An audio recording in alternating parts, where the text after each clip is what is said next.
ಹೇಳಿದ್ದನ್ನೇ ಹೇಳುತ್ತೀರಾ?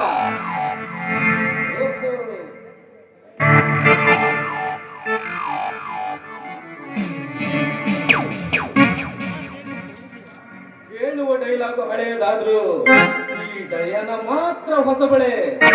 ಇಷ್ಟೊಂದು ಅಂದವಾದ ಈ ಸುರ ಸುಂದರಿ ಇಷ್ಟು ದಿವಸ ಎಲ್ಲಿ ಮರೆಯಾಗಿದ್ದಳು? ಹೆಲೋ, ಇದೆಲ್ಲ ಬೇಡ ಮರಿ. ಇಂಥ ಆಟ ಎಲ್ಲ ನನ್ನ ಮುಂದೆ ನಡೆಯೋದಿಲ್ಲ. ಈ ನಿಮ್ಮ ಗಂಡಸ್ರ ಬುದ್ಧಿ ನನಗೆ ಗೊತ್ತಿಲ್ವಾ? ಒಂದು ದಾರಿ ಬಿಡು.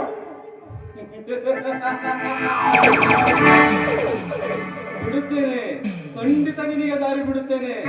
ಆದರೆ ಈ ಅಗ್ರಜನ ಒಂದು ಸಾರಿ ಮನಸ್ಸು ತಪ್ಪಿಸಿ ಇಲ್ಲಿಂದ ಹೊರಟು ಹೋಗಿ ಇಲ್ಲಿಂದ. ಮುಚ್ಚ ಬಾಯಿ. ಒಂದು ಹೆಣ್ಣು ಅಂದವಾಗಿದ್ದಾಳೆ ಅಂದ ಮಾತ್ರಕ್ಕೆ ನಿನ್ನಂತ ಕಾಮುಕರ ಜೊತೆ ಮಲಗ್ತಾಳೆ ಅಂತ ತಿಳ್ಕೊಂಡಿದ್ಯೇನು? ಉರಿಯೋ ಬೆಂಕಿ ಸುಂದರವಾಗಿ ಕಾಣುತ್ತೆ. ಅದನ್ನೇನಾದ್ರೂ ನೀನು ಮುಟ್ಟೋದಿಕ್ಕೆ ಹೋದ್ರೆ ಸುಟ್ಟು ಹೋಗ್ತೀಯ. ಹೊರಟೋಗು.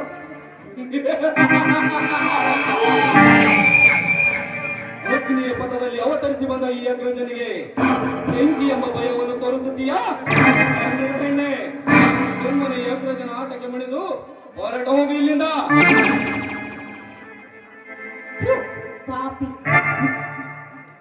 ಅವನಿಗೆ ಏನ್ ಹೇಳ್ಬೇಕಂತಾನೆ ನನಗೆ ತಿಳಿತಾ ಇಲ್ಲ.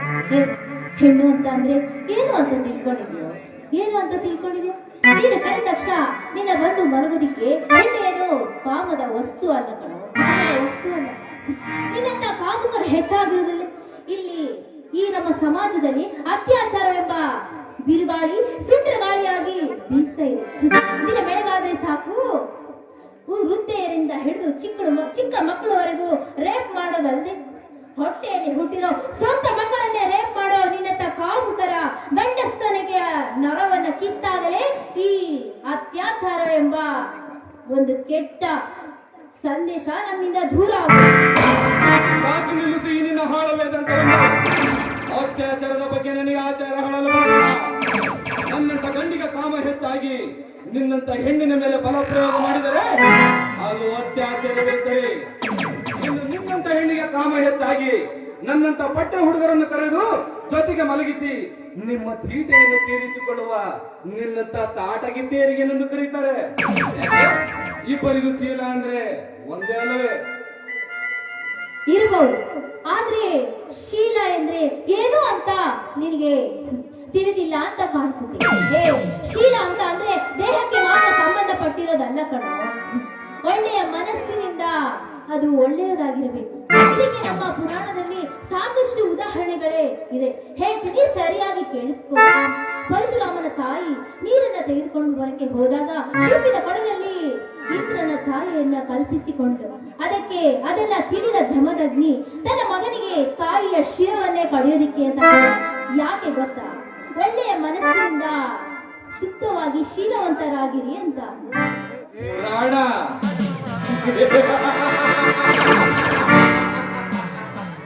ಸಾಕು ನಿಲ್ಲಿಸು ಇನ್ನ ಆಳು ಪುರಾಣದ ಪುಣ್ಯ ಕಥೆಯನ್ನು.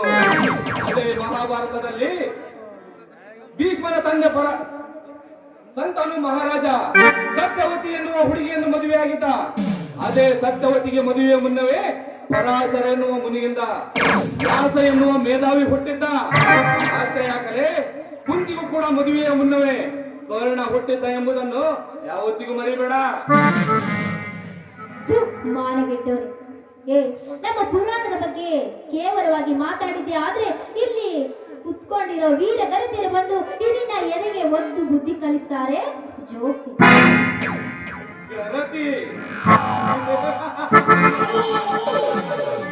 ಸಾಕು ನಿಲ್ಲಿಸು ನಿನ್ನ ವೀರ ಗರತಿಯರ ಪಂಡ ಬಡಿವರವನ್ನು. ಮದುವೆಗೆ ಮೊದಲೇ ನನ್ನಂತ ಹುಡುಗರ ಜೊತೆ ತಿರುಗಾಡಿ ಹೆಸರಿಗೆ ಮಾತ್ರ ತಾಳಿಯನ್ನು ಕಟ್ಟಿಸಿಕೊಂಡು ತವರು ನಿಲ್ಲಿಸಿಕೊಂಡೇ ತಾಯಿಯಾಗಿ ಹುಟ್ಟಿದ ಮಗುವಿಗೆ ಗಂಡನ ಹೆಸರು ಹೇಳುವ ನಿನ್ನಂತ ವೀರ ಗರತಿಯರಷ್ಟಿಲ್ಲ ನಿನ್ನ ಸಮಾಜದಲ್ಲಿ. ಪಕ್ಕದಲ್ಲಿಯೇ ಗಂಡ ಮಲಗಿದ್ದರೂ ಕೂಡ ಗಂಡನಿಗೆ ಮೆಸೇಜ್ ಮಾಡಿ ಕರೆಸಿಕೊಂಡು ಅದೇ ಗಂಡನಿಗೆ ಉಚ್ಚೆಯನ್ನು ಪೈ ಹೇಳಿ ಕಚ್ಚ ಬಿಚ್ಚಿ ಬರುವಷ್ಟಿಲ್ಲ ನಿನ್ನ ಹಾಳು ಸಮಾಜದಲ್ಲಿ. ಈ ಸಮಾಜವೇ ಹೀಗಿರುವಾಗ ನೀನೇಕೆ ಅದರ ಬಗ್ಗೆ ಭಯ ಪಟ್ಟುಕೊಳ್ಳುತ್ತಿರುವೆ? ಒಂದೇ ಒಂದು ಸಾರಿ ನನ್ನ ಆಸೆಯನ್ನು ಈಡೇರಿಸಿ ಹೊರಟು ಹೋಗು ಇಲ್ಲಿಂದ. ಬಾಯಿ ಮುಚ್ಚೋ ರಾಕ್ಷಸ, ಮಲಗೋದಿಕ್ಕೆ ಹೆಣ್ಣೇನು ಕಾಮದ ವಸ್ತು ಅಂತ ತಿಳ್ಕೊಂಡಿದ್ದೀರ? ಏ, ಮುಖದ ಮೇಲೆ ಮೀಸೆ ಇದೆ ಅಂತ ಮಾತ್ರಕ್ಕೆ ಹೆಣ್ಣನ್ನು ಕೀಳಾಗಿ ಕಾಣ್ಬೇಡ. ಗಂಡಸ್ತನದನ್ನ ಹೊತ್ತ ಈ ನಿನ್ನ ಗಂಡು ಜನ್ಮವನ್ನ ಹೆಳೆದಿರೋ ಆ ನಿನ್ನ ತಾಯಿ ಕೂಡ ನನ್ನಂತೆ ಒಂದು ಹೆಣ್ಣು ಅನ್ನೋದನ್ನ ಯಾವತ್ತೂ ಮರಿಬೇಡ. ಜಯ ಸೊಕ್ಕಿನ ಸಿಕ್ಕಾಮಣಿ, ಈ ಗಂಡಸಿನ ಮೀಸೆಯ ಬಗ್ಗೆ ಹಗುರವಾಗಿ ಮಾತನಾಡಿದ್ದೆ. ಆದರೆ ನೀನುಟ್ಟ ಸೀರೆಯನ್ನು ಬಿಚ್ಚಿ ಬೆತ್ತನೆ ಮಾಡಬೇಕಾಗುವುದೇ ಎಚ್ಚರ. ಗಂಡು ಇಲ್ಲದೆ ಮಗುವನ್ನು ಹೆರುವುದಕ್ಕೆ ನೀನೇನು ಮಕ್ಕಳನ್ನು ಹೆರುವ ಯಂತ್ರವಲ್ಲ. ನೀನೇನೇ ಕಿತ್ತು ಗುಡ್ಡೆ ಹಾಕಿದರೂ ಕೂಡ ವರ್ಷಕ್ಕೆ ಒಂದೇ ಮಗುವಿಗೆ ಜನ್ಮ ನೀಡುವ ನಿನಗೆ ಇಷ್ಟು ಸೊಕ್ಕಿರಬೇಕಾಗುತ್ತದೆ. ಇನ್ನು ವರ್ಷಕ್ಕೆ ಸಾವಿರಾರು ಮಕ್ಕಳಿಗೆ ಜನ್ಮ ನೀಡುವ ಈ ನೀಚ ಹೊತ್ತ ಗಂಡಸಿಗೆ ಇನ್ನೆಷ್ಟಿರಬೇಡ. ಅದು ಹೀಗೆ ಬರೀ ಮಾತಿನಿಂದ ಹೇಳಿದರೆ ಅದು ನಿನಗೆ ಹೇಗೆ ಅರ್ಥವಾಗಬೇಕು?